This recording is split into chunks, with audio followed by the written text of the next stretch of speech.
Well, Monday we've got some options for Showdown. We can play the two gamer. I'm going to be probably doing both. I'm guessing Cheats will be as well, and we're gonna talk through game by game and try to find ways to get different on what's going to be a very tough slate to get different on.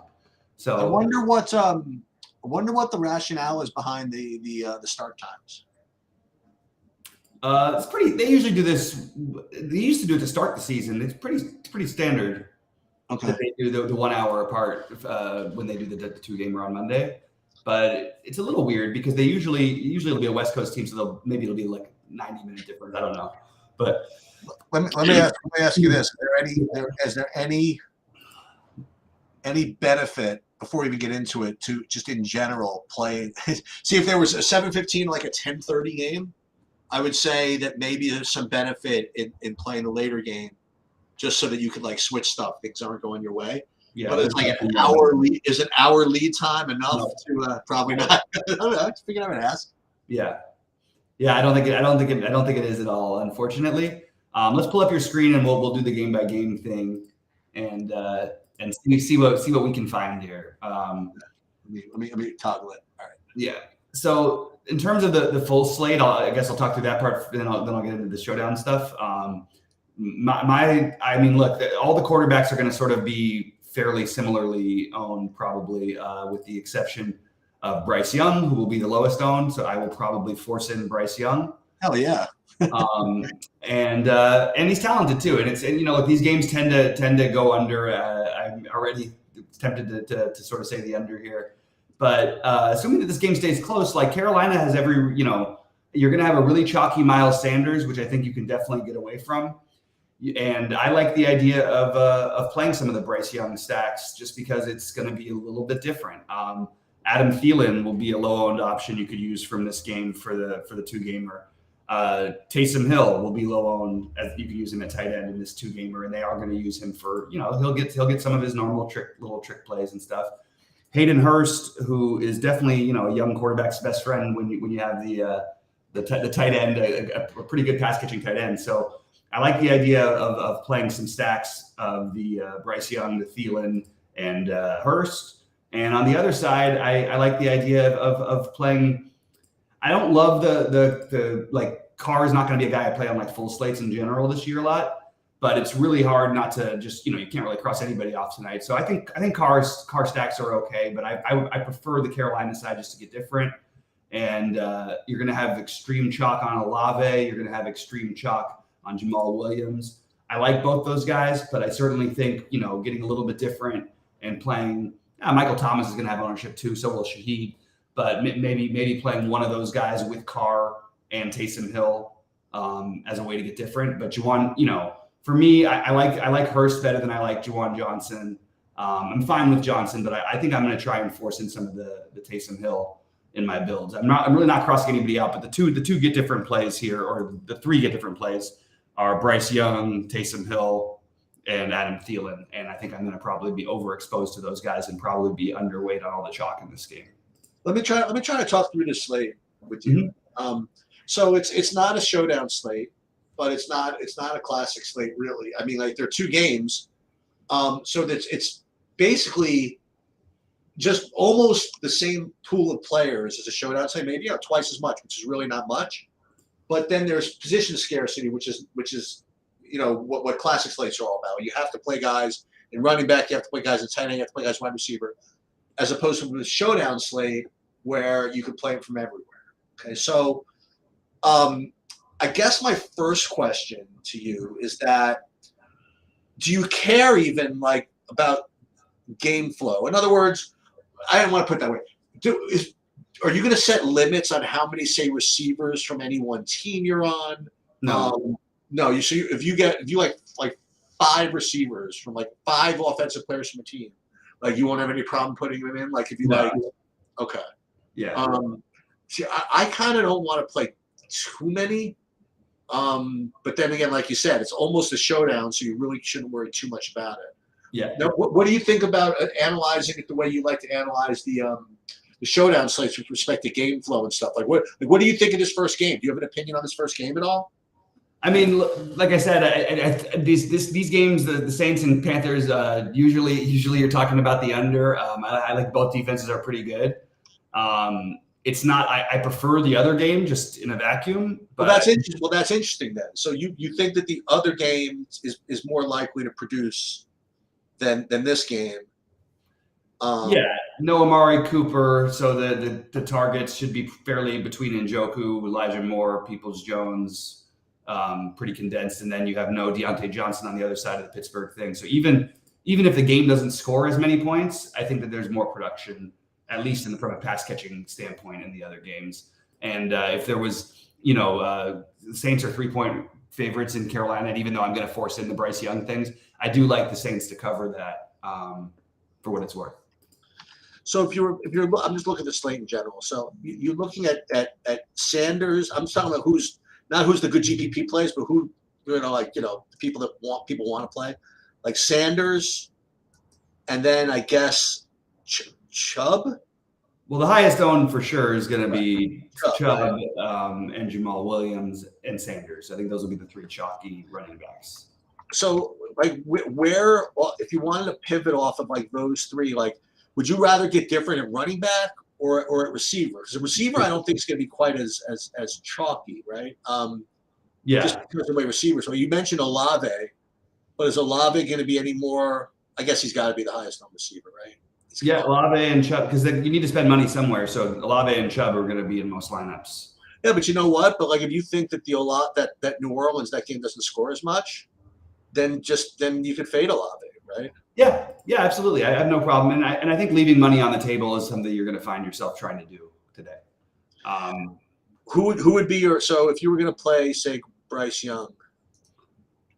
I wouldn't play Sanders. It's okay, but like I would rather play Hurst and Thielen because I just don't think anyone's doing that. So Hurst and Thielen are going to be the main targets here. I mean, main targets, like not one receiver caught more than 2 passes week 1, so it's hard to. So you're saying Shark is Shark not playing? He's still up in the air as far as I know. Okay, well that's important, right? I mean, I think he's going to play, but I don't really know what Sure, it's important. It doesn't really matter that much, to be honest. None of these receivers from Carolina are going to have any ownership, including Shark. So playing some Shark and some Thielen is probably a good idea. Here's another guy I'll throw out there only because he showed up in my showdown builds when I was looking at it. This guy Jonathan Mingo from Carolina. Mm-hmm. He's 3,800, who had 5 targets last week. Mm-hmm. Now DJ Shark was out though, but I mean it's not like he didn't play that much. He played like almost 90% of the snaps last week. Yeah. So if in fact Shark remains out, you're just going to have to consider this. Yep. I almost want to consider it even if Shark's in. Again, like it's a 2-game slate, and you want to get different. We're already getting different with Carolina, with the Carolina passing game anyway. So may as well go for the million, I suppose. So I guess I'm just trying to just generate some thought here. Did you look at this Mingo guy? I mean, is this? I don't know whether Shark's playing or not, so I really don't want to like it. I think it would be, I probably won't play him. I probably won't like Shark or Thielen probably if Shark's in. If Shark's not in, I don't think on a 2-gamer I'll have much, if any, Mingo. Okay. If I had to take any of the other guys, I think I would just rather keep Thielen or Shark if he plays with Hurst and probably not go too much further. And the New Orleans side, you mentioned Taysom Hill, so you do get him at tight end this whole season, I guess, right? I guess so. I don't know. He just has such a big role inside the freaking 10-yard line, Yeah. For what it's worth, on the showdown, I do like the idea of playing the defenses, especially the New Orleans defense. For showdown for that game, that's one thing I probably will do. And those guys like the Mingos and all that stuff, I'll decide that stuff later on today when we. The Mingos, I like it. We're lumping them in. I like it. The Mingos, as if there's multiples of them. But yeah, I think the Saints defense is actually a legitimate potential, even a potential captain. I'm just throwing guys out. Chuba Hubbard, he had 60 yards last week, including 2 targets, 9 rushing attempts. We like him at all, or just I guess trying to mix it. I'm not going to be using him in the 2-game or maybe showdown though. Yeah, in the showdown for sure. I don't really. I do think he's viable, but like you're going to play him over what some combination of Jamal Williams, Nick Chubb, Najee Harris, Jalen Warren are going to be the main guys. Yeah, they are. I'm not going to be playing as much Sanders as other people will. Yeah, I'm okay with using a little bit of Hubbard, but I don't see any reason you have to. Well, if you're not going to play Sanders, then like the offense from Carolina has to come from somewhere. So Bryce, I guess you're starting with Bryce Young. I think Bryce Young with Hubbard could be. I don't know. Maybe that's the way to get started. Yeah, I just think that the Hubbard thing just is, it's worth taking a gamble just because of the ownership, but it's certainly he's overpriced. Well, not overpriced. He's $5K as a running back, backup running back. But yeah, I don't mind the idea of getting to a little bit of him for sure. And I'm just saying, like, if Jamal Williams, does he take any breaks here? I just want to see who else could get in here. Probably nobody. I'm just kind of running through this. Tony Jones. Okay. Who's this guy? Kendre Miller, questionable and hasn't had a snap yet this season. Okay. All right. I think we pretty much exhausted that game. Yeah. We can jump over to the other one. Cleveland Pittsburgh seems to be like instinctively the game that most people want to play, right? Because it's got the guys everybody's heard of. It's got Chubb, it's got Najee Harris, it's got Deshaun Watson, it's got and it's got Pickett. You know what I mean? I don't know. So the more I'm thinking about this game, like the more I sort of want to get overweight in this Carolina. You know what I mean? It just seems like so much more fun to play the Pittsburgh game. You know what I mean? Okay. So logically, what do we want to do? Okay, so we'll play. Well, it was just like building. You play Pickett. You play Pickens, you play Harris, and you play Freiermuth, right? Those would be I presume those would be the main dudes. Is there anything missing? The main dude. No, I mean of the Pittsburgh guys. Oh, God, yeah. We just look at these things very differently. It's interesting. Like I'm trying to figure out. So Pickett would be my top quarterback on the slate, and he's going to be owned, whatever. I like Pickett to Pickens and Freiermuth or to Harris, Freiermuth, Pickens. I think you can play all 3 of them. And I think Jalen Warren is a totally viable play, not just in showdown, but also in the 2-game slate. So those would be my Pittsburgh guys. I like this game a little bit better. On Cleveland, we're expecting no Amari Cooper, which, bumps up Chubb, Elijah Moore, and Njoku. And then the guy I really like is Peoples-Jones. I like that. There's some familiarity there. He's had some big games before. He can take over sort of the possession receiver type of thing where Elijah Moore is maybe more the home run hitter. So I like the idea of playing Peoples-Jones quite a bit today. He's one of the receivers I'll be highest on. But these are pretty ugly games, and you don't need that many points to score. So I will say again, for showdown, both defenses should be in play, and you should be willing to leave money on the table today. Well, speaking of which, not that you have to play this way, but like if you really, really want if you think New Orleans game is going to be a low-scoring defensive game, you play Jamal Williams and Saints defense, and then everybody else in the Pittsburgh game, and you could leave $2,100 on the table and play everybody you want if you want. Yeah. No, that's a way to get unique for sure. And that way, the Bryce Young way, it's really hard to get low-owned players, like just that actually have a chance to do something. That's why I like to take a shot with the Taysom Hill thing, and maybe they run a couple the trick things for me. I like that. I like the idea of the getting overexposed to Thielen and to Hayden Hurst and Bryce Young, who I don't think people are going to play on the slate. Jalen Warren, as I mentioned, will be lower owned of the running backs. And then there's like the Calvin Austin, Allen Robinson I think I would just side with Allen Robinson, and I think he'll have fairly lowish ownership considering the size of the slate. And guys, I would gamble on, and I would gamble on the Tillman and the Marquise Goodwin in the showdown, but not necessarily not on the full slate. I worry that I don't say worry, but that the Jalen Warren line score from last week is more game script driven. I don't think that has anything to do with anything, though. Okay. It's pretty much his role on the team, you know? Okay. He's going to play, 25% of the snaps or so? 30, maybe? It's just kind of weird. Like, if you told me they had 6 targets, 5 receptions, and 3, I would imagine more than 6.8 fantasy. I mean, it's like he had 5 receptions for 12 yards. Right. Sort of like and that's what you're going to get a lot of. Not that it's easy to get yards against San Francisco, of course. Yeah, and it's not going to be that easy against Cleveland either. I like Pittsburgh for what it's worth in this game. They're underdogs. They're getting points at home. I've been on fire with the bets lately, so I'm going to keep throwing out the bets. I do like Pittsburgh at home tonight.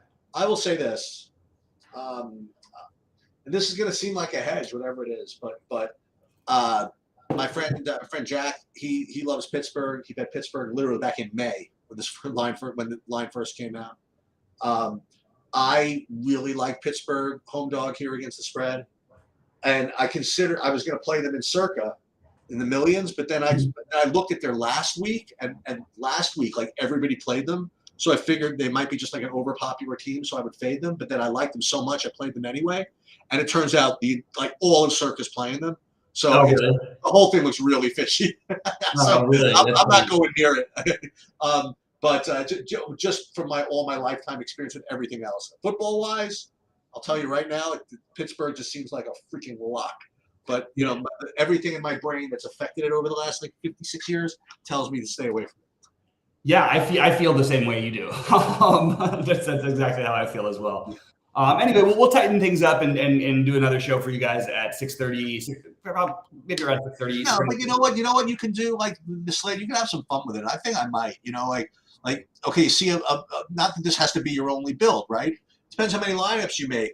I mean, I'll probably do a couple that just overweight like one game, just something like this, and I'll even make 1 or 2 that do the same thing with the New Orleans game, and just hope the Cleveland-Pittsburgh game just freaking busts. Hopes it turns into like Jacksonville, Kansas City somehow, or something like that. Yeah. But the majority of them are going to take, like you said, like a little piece of everything, and maybe play some game script type things, which I don't like to do, but maybe do it anyway. Mm-hmm. These two game slates are very strange. I'm not exactly sure whether to deal with it like a showdown or like a classic slate. So, and it's great. It's like you said, an hour, which is stagger. And quite honestly, I kind of like it, this whole idea, because if one game just sucks, like on a Monday Night Football game slate, it just ruined. You know what I mean? It's like, oh god, remember last week that Dallas Giants game? Yeah. When all of a sudden, after like an hour and a half, people stopped watching, pretty much, or stopped caring. You got 2 games, and either I think the Cleveland Pittsburgh game could probably stand well on its own, but the New Orleans Carolina game, nobody would watch that by itself. Right. You know what I mean? So I don't know. I'm kind of into this slate. When you combine this with the baseball going tonight, it's kind of a fun Monday actually. Absolutely, yeah. I'm excited to have the 2 gamer going as well, and I'm gonna do some updating my builds and my core plays and all that stuff, and have that for you guys in a little bit. But we'll be live for baseball at 6 Eastern. We'll be live for football at 6:30. Probably gonna just transition in the same show. So we'll see you guys at 6 or 6:30.